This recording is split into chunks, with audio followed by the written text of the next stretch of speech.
Hello class, Dr. Mac here, just checking in. We just finished up week 7. I got to see all of your peace project ideas. Super excited. You all have some lovely ideas that really incorporate some inner work in order to achieve some outer work. So love seeing that.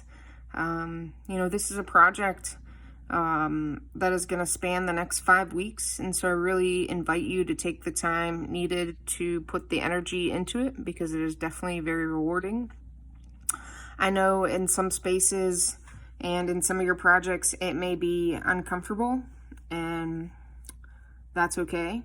I wanted to highlight specifically a few years ago when I designed this course, I decided to do my own peace project. And I did 30 days of intentional journaling, meditating, writing down my feelings, processing them each morning. And one of the things that I went through was I actually had an app that I used to log my feelings. And whenever I would log a feeling, if it was a negative feeling, the app would make me change it to a positive one. Like, don't talk negatively about yourself or about your day.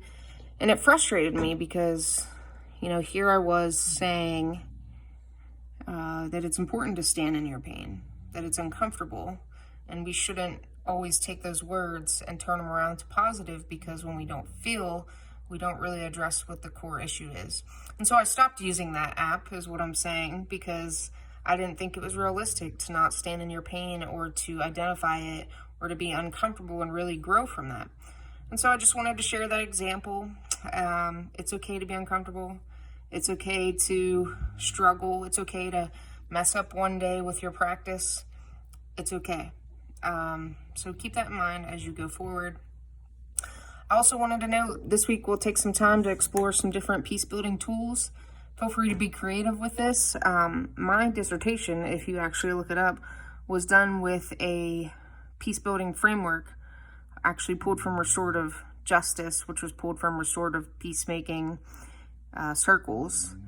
So I use the term restorative practices in my dissertation, which is just a way of looking at conflict or disconnect in relationships and people, and really speaking with the person or the involved parties or communities to really address the issue and restore those relationships when you come from a place of healing and understanding.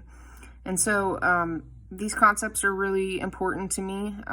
Feel free to explore some different ones. Every day people are coming out with new peace building concepts in order to address conflict, especially with the times right now that we're in. So if there's something that's not on that list, it's okay for you to look it up, to bring it in, to share it. Feel free to do that. I invite you all to look at the concept of restorative practices, just because it is so important to me, understanding the why of even like my students not submitting assignments on time. Or when I think of restorative practices, it's used a lot in schools. Oftentimes we give a child demerits or detention for being late, but we don't know the why of why he was late. He was late because, maybe perhaps his mom is an addict and she didn't come home, and so he had to get his brother and sister off to school before he got to school. So it's always important to understand the why and to really address what the root issue is. And so I find that really important, in using that even in my work as a professor. So it's a pretty cool concept. Feel free to be creative. Reach out if you need any support. I posted last week, since it's the mid-course check-in, that if you need some time to video chat or to touch in about your projects or whatever it might be, please feel free to reach out.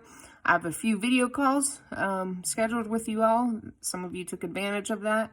I am still available if you haven't gotten the time to reply or need more support as we go forward. So here's to week 8 and learning more peace building tools, and hope you all are having a great week. Take care.